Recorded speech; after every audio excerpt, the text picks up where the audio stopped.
कोई सास इतने बड़े दिल की भी हो सकती है क्या? टपोरी टाइप धारावाहिकों में सास को खड़ूस दिखाने और देखने वाले हैरान थे कि दोनों बहुएं अपनी सासू माँ की खातिर किस कदर परेशान थीं। अपनी दोनों बहुओं को बेटियों की तरह प्यार करती थी राधिका, मगर आज जीवन और मौत से जूझ रही थी। फिर एक दिन जीवन ज्योति हॉस्पिटल के आईसीयू के बाहर बेंच पर बैठी राधिका के परिवारजन मन ही मन सब कुछ ठीक हो जाने की कल्पना कर रहे थे। 2 दिन पहले ही 60 वर्षीय राधिका सुबह की सैर से वापस आ रही थी कि एक बाइक की तेज स्पीड के चपेट में आ गई और सड़क के किनारे उछलकर दूर गिरने से सिर फट गया। घायल अवस्था में उन्हें हॉस्पिटल पहुंचाया गया था। हाथ की हड्डियां भी टूट गई थीं, पैरों पर भी चोटें लगी थीं और अब वो कोमा में थी। बाइक सवार का कुछ पता नहीं था।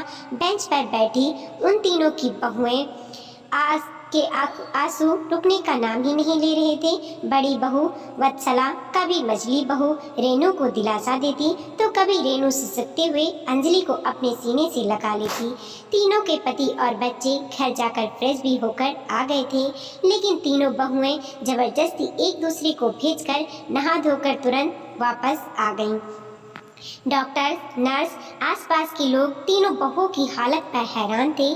कोई अपनी सास को इस हालत में देखकर इस तरह तड़प भी सकती है, यह बात सबको अचंभे में डाल रही थी। तीनों के पति उनके लिए खाना भी लेकर आते हैं, लेकिन वह खाना वैसे का वैसा वापस जा रहा था।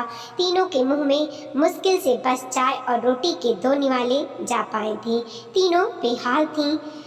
कई लोगों को तो यही लग रहा था कि शायद ये बहुएं नहीं बेटियां हैं। तीनों उसी जगह दिन रात बैठी थीं। तीनों के दिमाग में अपनी सासू माँ के साथ बिताया एक एक पल हट नहीं रहा था।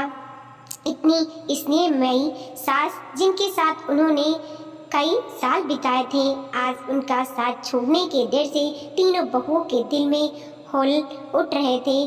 तीनों के आगे बीते दिनों का एक एक पल घूम रहा था। 25 साल पहले आई थी मैं इस घर में माँ की बहू बनकर। हाँ माँ, उनके स्नेह ने तो सास शब्द को दूर फेंक दिया था। ससुर जी का तो बहुत पहले ही देहांत हो गया था। माँ ने ही अपने तीनों बेटों को पढ़ाया लिखाया था और आज सब उनकी मेहनत से ही एक एक अच्छे पद पर है। गांव में शुरू में घर का काम करने में दिक्कत होती थी मुझे। उन तीनों बेटों वाले की ही कहते हैं। माँ ने एक दिन कहा, कोई ज़रूरत नहीं सिर पर पल्लू रखकर काम करने की। मैंने सकुचाते हुए कहा, लेकिन मम्मी, पास पड़ोस की औरतें। फिर अपनी सरल मुस्कान से मम्मी ने कहा, छोड़ उन्हें, उनका क्या है, जब कोई आया करे बस 2 मिनट रख लेना, बस उन्हें भी मौका नहीं मिलना चाहिए, तुझे भी परेशानी नहीं होनी चाहिए। मैं उनकी इस बात पर मुस्कुराई थी। संभली थी भी छोटी जगह। मेरे माता पिता सहारनपुरा में रहते थे। एक पारिवारिक समारोह में माँ ने मुझे नीरज के लिए पसंद किया था।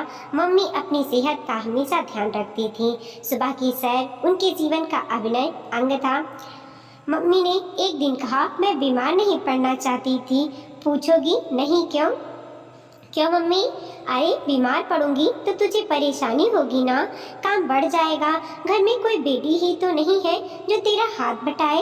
इन तीनों लड़कों के काम कम है क्या? सारा दिन नचाते हैं तुझे। नीरज काफी व्यस्त रहते। कई बार मम्मी कहती, जा इसे थोड़ा बाहर घुमा ला।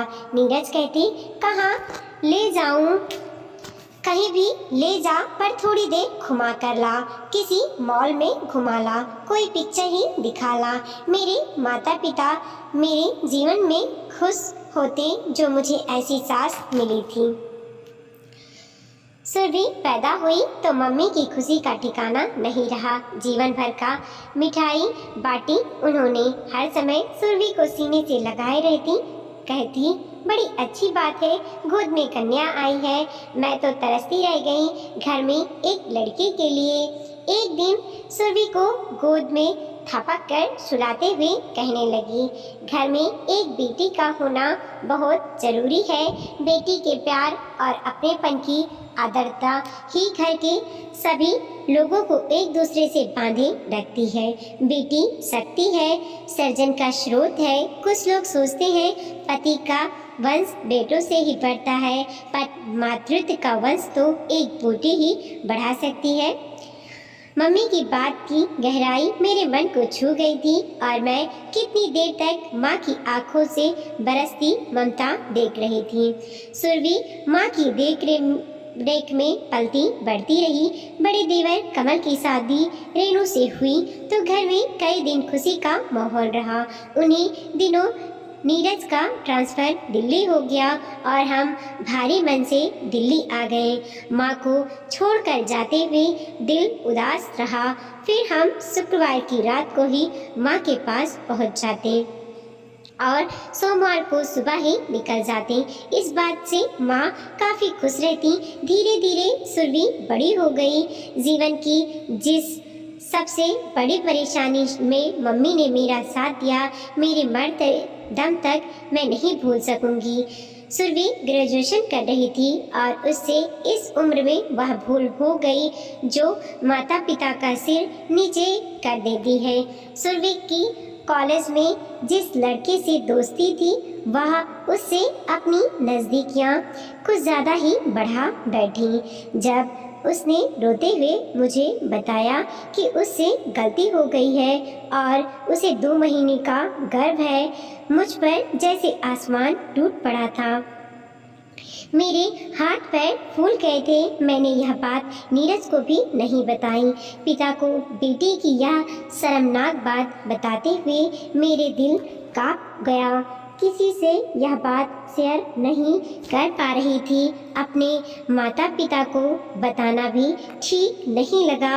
हर तरफ नज़र दौड़ाई, बस मम्मी का ही चेहरा नज़र आया जिन्हें मैं अपनी परेशानी कह सकती थी। मैंने रोते हुए मम्मी को जब यह सब फ़ोन पर बताया तो उन्होंने मुझसे बोला, बहुत कुछ समझाते हुए शांत किया और कहा, तू दुखी मत हो वत्सला, सुरभि को तुरंत यहाँ ले आओ, मैं सब संभाल लूँगी। मैंने नीरज से कहा, मम्मी का सुरभि को देखने का मन कर रहा है। मैं मम्मी से 2 से 3 दिन मिलकर आ जाऊँगी। सुरभि से 2 साल छोटे सौरभ को नीरज के पास ही छोड़कर मैं और सुरभि समली पहुँच गए। कमल और रेणु हमें अचानक देखकर खुश हुए। रेणु का बेटा यश और बेटी समृद्धि तो सुरभि को देखकर चहक उठी। अगले दिन ही माँ ने रेणु से कहा, अभी तो वत्सला आई हुई है, जाओ तुम भी मेरठ अपने मम्मी पापा से मिल आओ। मेरे अकेले रहने की भी कोई समस्या नहीं होगी। रेणु खुश हो गई।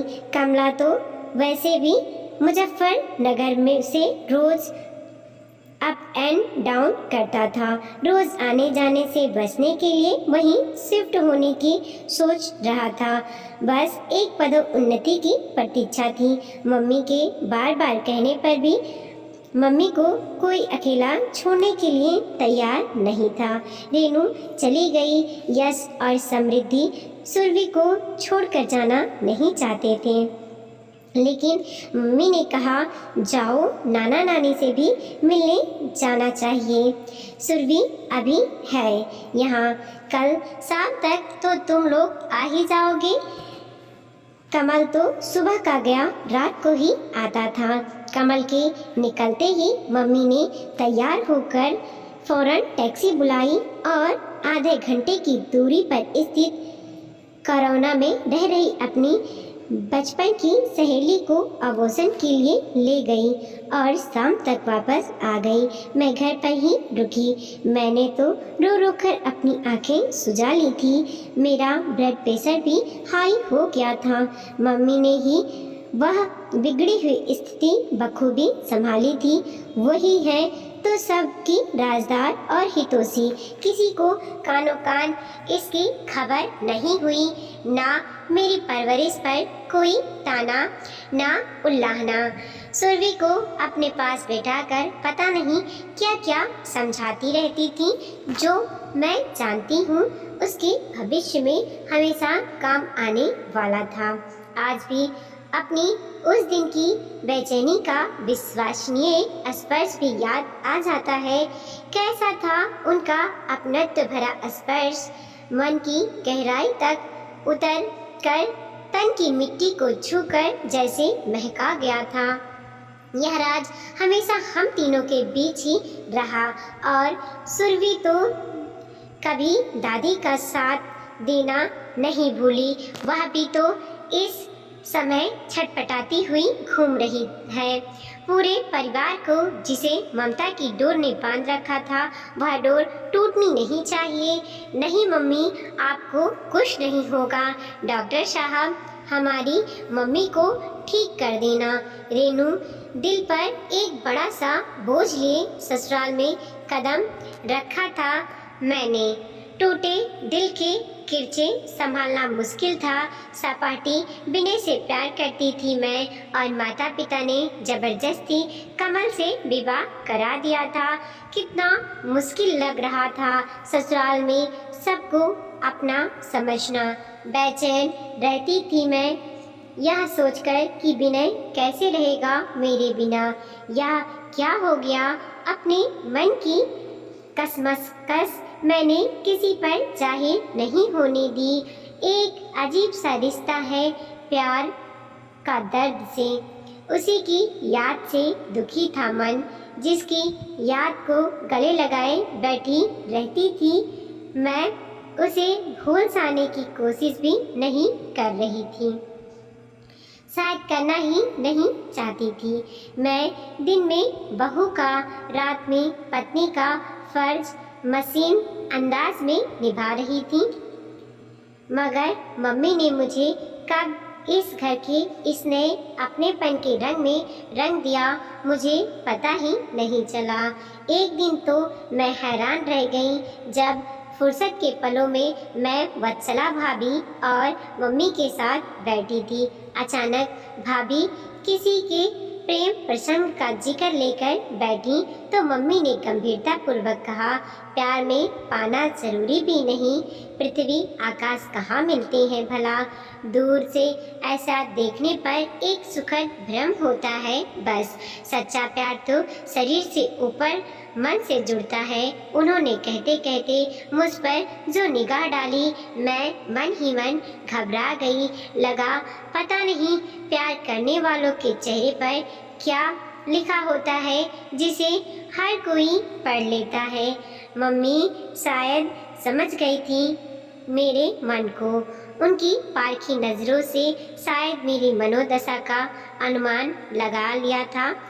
और अचानक एक तूफान आ गया। विनय को लिखे मेरे प्रेम पत्र ही मेरे अपमान का कारण बन गए। मैं जब भी मेरठ जाती विनय से ज़रूर मिलती। एक दिन विनय ने बेशर्मी दिखा दी, बोला, विवाह तो तुम्हारा हो ही गया है, अब तो तुम मेरे साथ आराम से संबंध बना सकती हो। मैं तो यह सोचता रह गया कि शादी के बाद तो हम एक हो ही जाएंगे। यह सोचकर शारीरिक रूप से कभी पास आने की कोशिश नहीं की थी, लेकिन चलो अब भी हम बहुत कुछ। मैं चिल्लाई, उससे फटकारा तो वह अपनी असलियत पर आ गया और मुझे मेरे लिखे प्रेम पत्र मेरे ससुराल वालों को दिखाने की धमकी देने लगा। मेरी हालत खराब हो गई और मैं उससे हमेशा के लिए संबंध तोड़कर ससुराल आ गई। लौटने पर मेरा उतरा चेहरा देखकर मम्मी ने कई बार पूछा, सब ठीक तो है? मैं बस हाँ में गर्दन हिला देती, पर इंसान जो सोचता है हमेशा वैसा नहीं होता है। समय कभी कभी हर मोड़ पर परीक्षक की तरह खड़ा मिलता है। न जाने कितनी परीक्षाओं से गुजरना पड़ता है। एक दिन जब अचानक विनय ने मेरे ससुराल में कदम रखा तो मैं पसीना पसीना हो गई। मायके का पड़ोसी बताकर मैंने उसका परिचय कराया। मम्मी ने जब उसकी आवभगत की। भाभी को किचन में काम संभालने के लिए कहा। कमल ऑफिस जा चुके थे। तुम लोग बैठो बातें करो कहकर मम्मी अंदर चली गईं। विनय ने हंसते हुए कहा, तुम्हारा ससुराल वाले तो बहुत समझदार हैं, हमें अकेला छोड़कर अंदर चले गए। वाह, अब बताओ मुझे अकेले में मिलोगी या ये प्रेम पत्र दिखाऊं तुम्हारे ससुराल वालों को? मम्मी के अंदर से आती हुई पंजाब के साथ उनकी गरजती हुई आवाज़ भी आई। इसी समय यहाँ से चले जा लड़के, मुझसे ना लग। कमरा छत सहित मेरे सिर पर आ गिरा। मम्मी का गरजना सुन भाभी भी दौड़कर आ गई। पूछा, क्या हुआ है? विनय घिंघाया, ये लेटर रेनू ने मुझे।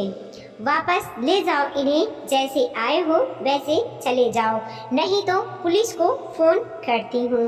अभी और आज के बाद मेरी बहू के आसपास भी भटका तो विनय उसी समय भाग गया था और मैंने रोते हुए मम्मी के पैर पकड़ लिए।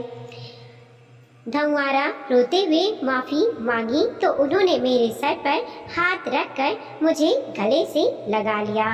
मम्मी ने भाभी से कहा, यह बात किसी को पता नहीं चलनी चाहिए, किसी को भी नहीं। भाभी ने मम्मी की इस बात का मान रखा था। उस पूरा दिन मैं शर्मिंदगी से डूबी रही। मम्मी पढ़ी लिखी है, हिंदी साहित्य में उनकी बहुत रुचि है। अपने खाली समय में वो कुछ न कुछ पढ़ना ही पसंद करती थी। उस दिन रात को जब मम्मी अपने कमरे में सोने गई तो उन्होंने मुझे बुलाया, अपने पास ही बैठा लिया। मैंने मरमलाई सी आवाज़ में कहा, मम्मी मुझे माफ़ कर दो, और उनकी गोद में सर रख दिया। मम्मी ने कहा, अरे मैंने तो तुझे बचपन की कविता सुनाने के लिए बुलाया है। मैंने उन्हें हैरानी से देखा। मम्मी ने मुस्कुराते हुए सुनाना शुरू किया था। जो बीत गई सो बीत गई, जीवन में एक सितारा था, मानो वो बेहद प्यारा था। वो टूट गया तो टूट गया, अंबार के अनन को देखा, कितने इसके तार टूटे, कितने इसके प्यार छूटे। जो टूट गए फिर कहाँ मिले, पर पूछो टूटे तारों को कब अंबार शौक मनाता है। जो बीत गया सो बीत गया। मम्मी के मुंह से निकली यह कविता आज भी मुझे याद है। वो अपनी गोद में रख मेरा सिर सहलाती रहीं। सच कोमल स्वभाव ने उनके दिल को बहुत बड़ा कर दिया था।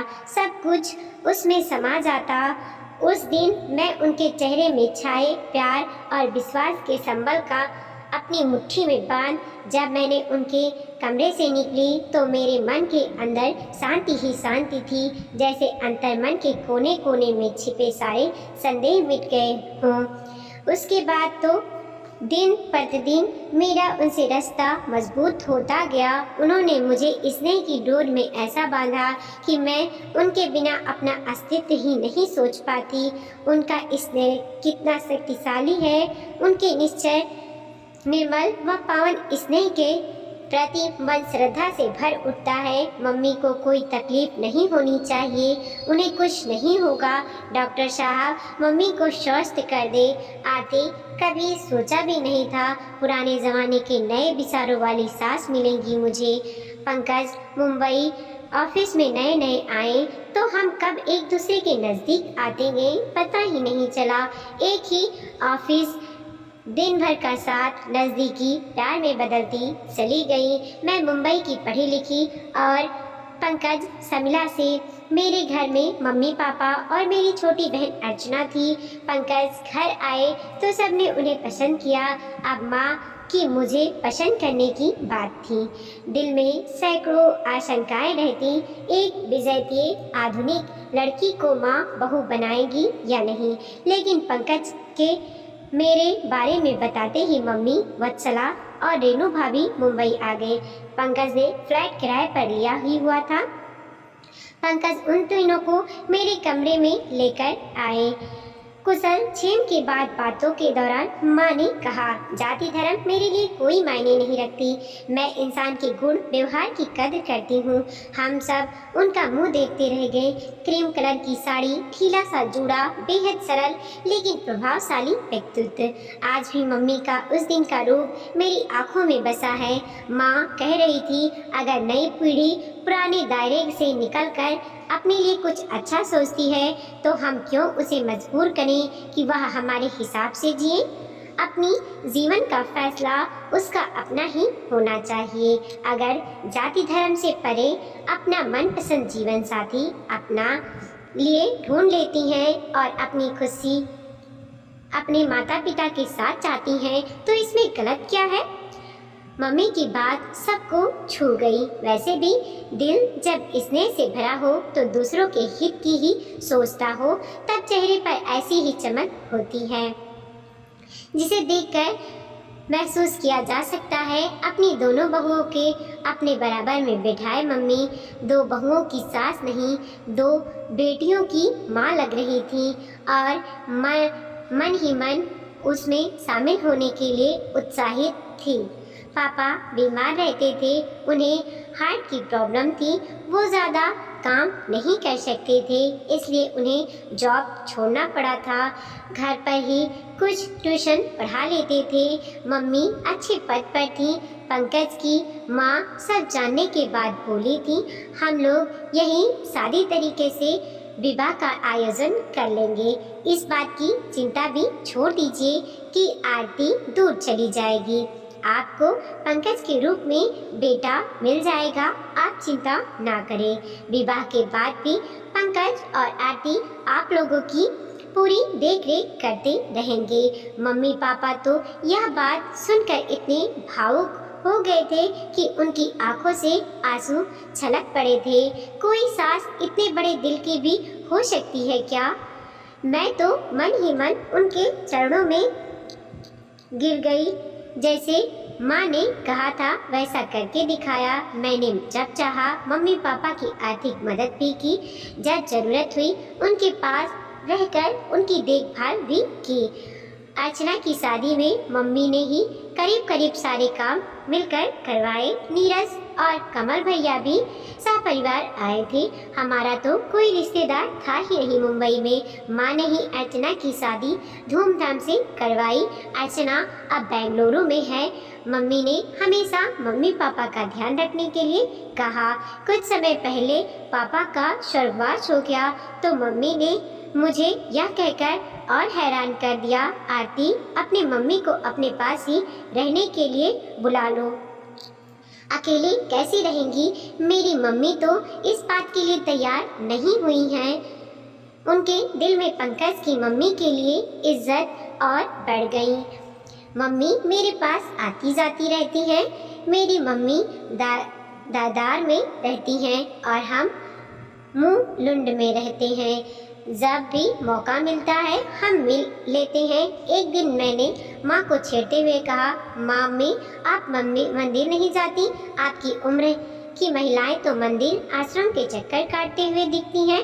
मम्मी ने अपने खास स्नेह सने स्वर में कहा, मुझे तो घर के मासूम बच्चों की हंसी में ही ईश्वर दिख जाते हैं। तुम बहुओं की दिन रात की सेवा में ईश्वर दिखता है। अपने परिवार के साथ खुशी से रहो, खुशियाँ बांटो, किसी पर बोझ मत बनो, सबके दुख सुख में काम आओ, सब में ईश्वर देखो, सबका आदर करो। ज्ञान, वैराग, मोक्ष, ईश्वर, इन लुभानी बातों और शब्दों के जाल में मैं कभी नहीं उलझे। जिस संसार में, जिस घर में मैं रहती हूँ वहाँ भी वही ईश्वर है जो मंदिर आश्रमों में नहीं है। जो हो रहा है जिस पर मेरा बस नहीं, उस पर मैं दुखी नहीं होती। प्राकृतिक का अपना समझकर देखती हूँ। दुख में भी सुख में तलाशने की कोशिश करती हूँ। जो मिल जाए वह अच्छा, जो ना मिले उससे भी ठीक है जानकर स्वीकार कर लेती हूँ। मम्मी ने जो सीख मिली उसके लिए उच्च शिक्षा और तकनीक जान की नहीं, अतः चेतना, समझ और गहनतम कर्तव्य प्रयातड़ा की ज़रूरत होती है। पंकज की मम्मी का कहना है त्योहार सब एक साथ मनाएंगे। अब दिवाली होली कभी शिमला में मनाते, कभी दिल्ली में, कभी मुंबई में। मम्मी जब भी मुंबई आती मेरे मम्मी को भी बुला लेती। कमल भैया मुजफ्फरनगर शिफ्ट हो चुके हैं। मम्मी कभी वहाँ रहती, कभी दिल्ली, कभी मुंबई, कभी कभी शिमला में अकेली रह लेती हैं। घर की देखभाल का भी उन्हें ध्यान लगा रहता है। उन्हें अपने पास बुलाने के लिए सब बेचैन रहते हैं। इस बार दिवाली की छुट्टियों में सब मुंबई आए हैं। शिमला कई बार मम्मी से कहा था अगर मैं कभी ज़्यादा बीमार पड़ूं या मेरी मृत्यु निकट हो तो मुझे दिल्ली या मुंबई ले जाना। यहाँ तो इतने लोग आएंगे ना, तुम सब परेशान हो जाओगे। हम तीनों उनका मुंह देखती रह गईं। दिल भर आया था, भला कोई इतना भी सोच सकता है। कलेजा मुंह को आ रहा था कि कितनी चोट लगी है माँ को, कितना दर्द हो रहा होगा उन्हें। जिन्होंने कभी किसी को तकलीफ नहीं पहुंचाई वो आज कितने दर्द सह रही होंगी। माँ आप जल्दी ठीक हो जाना। आपके स्नेह की डोर से पूरा घर एक सूत्र में बंधा है। अपने बेटे को देखो माँ, कैसे इधर उधर भटक रहे हैं। अपने पोते पोतियों को देखो माँ, कितने उदास हैं। आईसीयू से 2 डॉक्टर बाहर निकले तो राधिका के तीनों बेटे बहू पोते पोती सब खड़े हो गए। डॉक्टर ने जैसे ही सॉरी कहते हुए ना में गर्दन हिलाया, वत्सला पहाड़ खाकर गिर पड़ी। रेनू और आरती का रोना वहीं उपस्थित लोगों के दिलों को हिला गया।